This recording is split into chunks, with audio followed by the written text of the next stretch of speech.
Olá, seres do submundo. Como estão hoje? Tem tido ótimos pesadelos? Bom, esse episódio vai sair no dia certo. Normalmente eles estão saindo fora de ordem nos últimos dias, mas é porque infelizmente a minha rinite ataca muito forte e eu realmente não consigo gravar. Ou eu respiro ou eu gravo e não dá pra fazer os dois. Então, mas eu espero que isso se resolva em breve. Enquanto isso, alguns episódios talvez atrasem, mas não é essa a intenção mesmo é que eles saiam todo dia certinho. E assim, essa é só uma justificativa pra vocês entenderem por que às vezes um episódio sai atrasado ou não sai. Sempre acontece alguma coisa, não é falta de vontade, tá bom? E lembrando que o podcast ele é mantido pelos patrões e apoiadores. Se você quiser se tornar um dos apoiadores aqui, é só acessar o PicPay, o Patreon ou o Catarse e verificar lá o melhor plano que você pode ajudar a gente.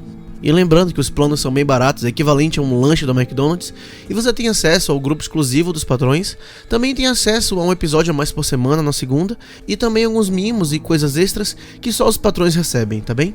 Vamos pra nossa história? Eu sou o Bruno Lima, e esse é o Submundo Terror.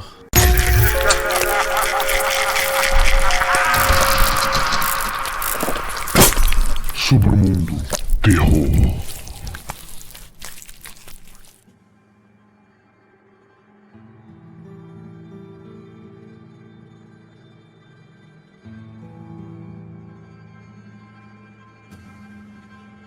Minha tia era uma mulher gentil e benevolente. Ela ficou viúva, mas nunca permitiu que sua situação levasse o melhor dela. Ela tinha uma visão severa das regras e etiqueta, mas um coração de platina. Ela fazia caridade mesmo quando mal tinha o suficiente para si mesma e era amada por todos, exceto por mim. Minha tia estava disfarçada. Sua fachada era tão convincente que eu a amaria por muitos anos antes daquele dia.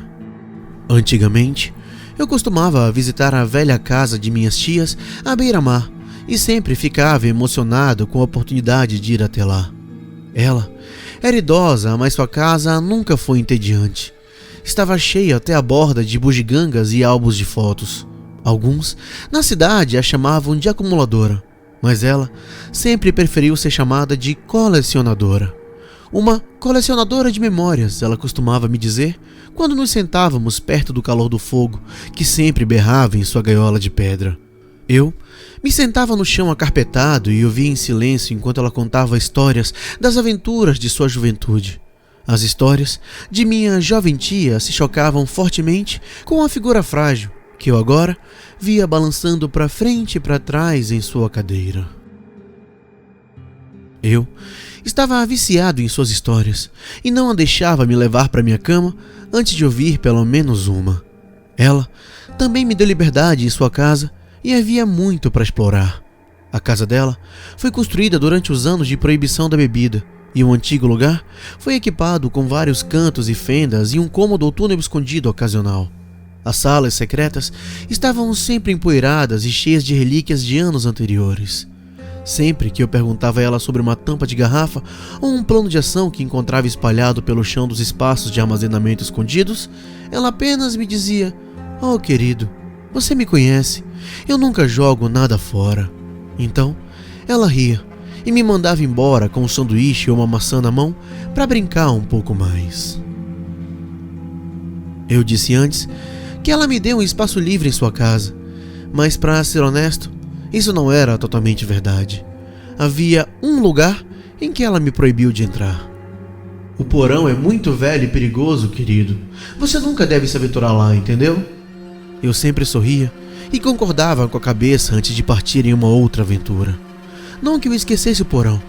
Muitas vezes me perguntava o que havia por trás da velha porta de carvalho que me bloqueava de minha exploração potencial. A porta estava sempre trancada e eu perderia o interesse muito rapidamente. Foi assim por um tempo, até que ela começou a apresentar sinais de doença mental.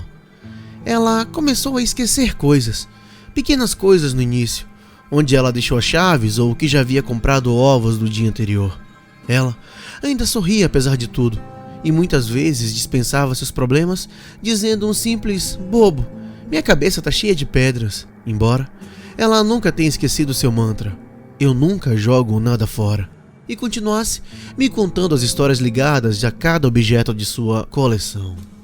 Seu estado mental lentamente se esvaiu, até que ela não conseguia nem se lembrar do meu nome, muito menos do dela.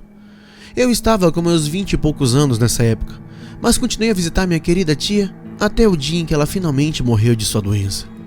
Em um dos últimos dias em que falei com ela, ela estava sentada em sua cadeira perto da lareira, como havia feito muitas vezes antes, e resmungava para si mesmo: Harold, Harold, Harold. Ela murmurava o nome do meu falecido tio sem parar. Eu sabia pouco sobre meu tio, porque ele era um dos poucos tópicos sobre os quais ela nunca falava. E ouvir seu nome escapar de seus lábios pela primeira vez desde que eu conseguia me lembrar foi chocante. Tia, você quer falar sobre algo? Sobre o tio Harry, por exemplo? Inclinei-me mais perto e observei um sorriso torto cruzar seus lábios. Seus dentes eram amarelos e marrons em alguns pontos, e obviamente deteriorados com a idade. Ela riu sem motivo aparente e deixou escapar um rouco. Eu nunca jogo nada fora. Nunca. Então, ela apenas olhou para o espaço e não me respondeu. Poucos dias depois, ela morreu no hospital da cidade, e nós a enterramos no dia seguinte. Os preparativos já estavam em andamento há algum tempo, e toda a aprovação acabou muito rapidamente. Eu soube, algumas semanas depois, que ela havia deixado a velha casa para mim. Eu fiquei muito animado. Essa casa significava muito para mim e decidi morar o mais rápido possível. Eu me mudei alguns dias depois e carreguei minhas malas porque uma vez foi o meu quarto designado para quando eu a visitava. Depois que todas as caixas foram carregadas, decidi dar uma olhada em meu antigo campo de jogos. Era relativamente o mesmo de antes, mas a idade o havia murchado um pouco. Precisaria de algum trabalho, mas eu estava à altura da tarefa. Se fosse restaurar a casa da minha tia, eu seria o cara que iria fazer isso. Passei as semanas seguintes limpando e remendando o lugar e fiz um bom progresso. O lugar estava começando a parecer como havia 15 ou 11 anos atrás.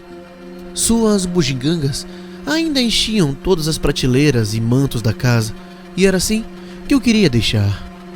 O único problema que tive, porém, foi que à noite a casa fazia barulho. Eu tentei dizer a mim mesmo que eles eram apenas o som de uma velha casa se acomodando e que eu deveria ignorá-lo. Os sons me mantiveram acordado, no entanto. Eu jurei na hora que parecia um barulho vindo das profundezas da velha propriedade. Eu até pensei ter ouvido grunhidos e vozes em um ponto. Isso continuou todas as noites durante semanas e eu dormia cada vez menos. Um dia, enquanto eu estava terminando de limpar, notei pela primeira vez em anos a velha porta do porão. Eu tinha ficado tão acostumado com isso estar fora dos limites que eu nem tinha percebido esse tempo todo. No entanto, agora essa era a minha casa e eu tinha o direito de finalmente ver quais segredos ela guardava. Além disso, tinha que limpar aquele lugar como todos os outros cômodos da casa. A porta, no entanto, certamente estava trancada como há anos. Então, avistei algo brilhante no batente da porta. Eu era muito mais alto agora do que quando eu era criança, e presumi que era por isso que não a tinha visto antes. Eu estendi a mão e peguei uma chave de latão. A aparência da chave conflitava com o resto da casa, pois era brilhante e polida sem uma partícula de poeira nela. Enfiei a chave velha na fechadura da porta do porão e as travas se moveram com facilidade. A porta se abriu com um rangido e fui presenteado com as escadas de madeira que desciam para a escuridão.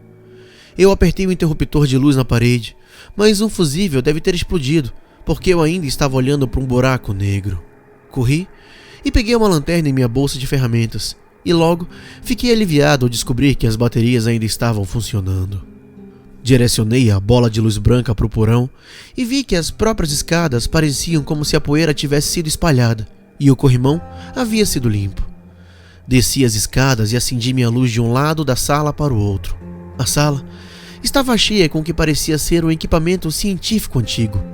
Copos e tubos de ensaio enchiam as mesas e potes cheios de vários líquidos e géis nas prateleiras. Eu me perguntei se minha tia ajudou alguma velha escola a limpar seu antigo equipamento de ciências ou algo assim, e fiquei bastante surpresa ao encontrar esse tipo de coisa em seu porão.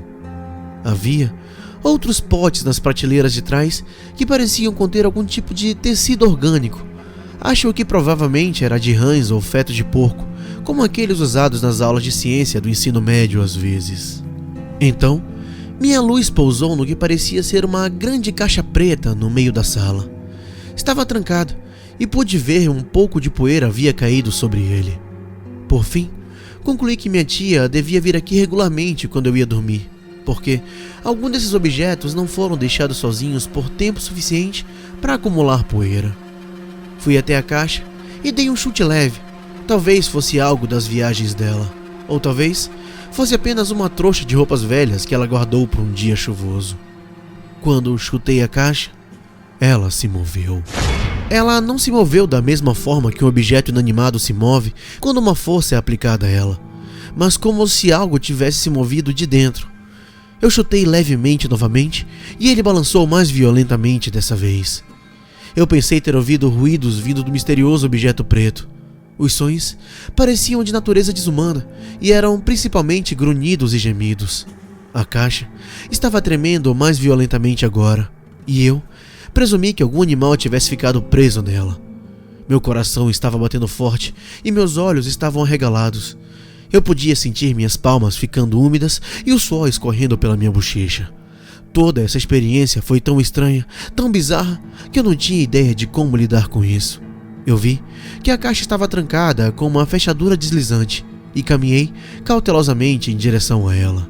Minha mão tremia, mas consegui segurar a trava e deslizar para destravar o que estava lá dentro. A tampa se abriu e uma figura negra saltou de lá de dentro. Eu gritei, ou pelo menos tentei, e caí de bunda no chão empoeirado. Minha lanterna caiu de minhas mãos e rolou para longe, e me virei para subir as escadas que me levariam para longe do porão horrível. Corri e corri até passar pelo batente da porta. Bati a porta atrás de mim e tranquei com a chave que de alguma forma consegui manter em mãos. Senti um forte impacto do outro lado e meus ouvidos ficaram poluídos com os sons vis de gemidos desumanos e o arranhar de pregos contra a madeira. Eu corri para o telefone e chamei a polícia. Quando as autoridades chegaram à casa, o barulho cessou. Quando eles abriram a porta, encontraram vários arranhões que a coisa tinha deixado. Eles estavam todos manchados de sangue e todos do outro lado da porta. Havia até algumas unhas quebradas alojadas na madeira. Quando eles se aventuraram mais longe, encontraram o corpo da criatura da qual eu havia fugido no escuro. Aparentemente, ele morreu em algum momento entre pular da caixa e agora. Era um homem. Seu corpo estava gravemente mutilado e mal conseguia dizer que ele era um ser humano. Sua pele estava negra e escamosa, e carbonizada, como se ele tivesse estado em um incêndio. Suas pálpebras e lábios foram cortados e sua língua removida. Um de seus braços foi completamente cortado no cotovelo, e a autópsia revelou que alguns órgãos menores haviam sido removidos. Seus genitais estavam horrivelmente mutilados e seus ossos mostravam sinais de múltiplas fraturas. Seus dentes restantes estavam rachados e irregulares, como se tivessem sido atingidos por um martelo. Ele não tinha cabelo, pois provavelmente foi queimado pelo fogo que destruiu toda a sua pele. Ele não tinha dedos em um pé e apenas metade dos dedos na mão restante. Vários produtos químicos foram encontrados em seu sistema que nos disseram que ele havia passado por várias injeções hediondas. Ele estava nu, exceto por uma pulseira médica que foi fundida em seu pulso com o calor das chamas que o marcaram. Na pulseira dizia Harold. Ao ouvir isso, lembrei-me imediatamente do mantra favorito de minha tia e meu estômago ficou fraco. Eu nunca jogo nada fora. Meu tio havia desaparecido há mais de 15 anos e foi dado como morto. Nunca pensei que iria conhecê-lo. Velhos diários foram encontrados no porão, revelando que a doença mental de minha tia era pior do que jamais poderíamos ter imaginado. Acontece que ela pensava que suas ações eram justificadas pelas ordens de Deus. Ela achava que era seu dever limpar a alma do meu tio através do sofrimento contínuo e o tinha prendido no porão e o torturado por anos. Quando desci e sem saber abri a porta de sua jaula, ele não estava tentando me perseguir, mas sim tentando escapar do inferno em que esteve confinado por 15 anos. E eu o tranquei lá. Eu mantive no porão e ele morreu nunca mais sendo capaz de ver a luz do dia novamente. Ele morreu no mesmo inferno do qual não queria nada mais do que escapar. E eu carrego essa culpa comigo para sempre. Posteriormente, coloquei a casa da minha tia à venda, mas ninguém queria comprar a casa da mulher assassina que mantinha o marido em uma caixa. A casa pegou fogo alguns anos depois. Ninguém sabe ao certo se foi incêndio criminoso ou acidente. Mas eu não me importei. Quando eu vi a notícia, eu sorri. Eu ainda tenho a chave, no entanto. Um lembrete de que você não pode confiar nas pessoas que você mais ama pelo valor da face. Um lembrete de que a pessoa que você tem maior consideração pode ser um demônio disfarçado. Além disso, apesar da minha animosidade por minha tia, não consigo me livrar da chave. Afinal, eu nunca jogo nada fora. Gostaram da história? Seres do Submundo? Então corram lá agora no YouTube e se inscrevam lá no nosso canal. A gente tá com uma meta de crescer cada vez mais o canal do YouTube e talvez, por sugestão dos patrões, a gente crie algumas histórias extras que só vão sair lá no YouTube. Então eu peço que vocês se inscrevam lá logo para ficarem sabendo se vai sair algumas histórias extras pra lá. Tá bem? Não se esqueçam também de abrir o Instagram agora. Vamos abrir agora o Instagram e seguir a nossa página lá no Insta, no @Submundo. Afinal, vai lá e faz um teste. Me manda uma mensagem, manda um oi. Bora ver se eu respondo mesmo. Lembrando que eu adoro ver o feedback de vocês. E muita gente fala, não, ele nunca vai me responder, ele não tem tempo pra isso. Gente, eu respondo. O pessoal foi lá, testou essa semana e viu que é verdade. Eu respondo e respondo rápido, como eu prometi. Muito obrigado por tudo, gente. Boa noite e bons pesadelos.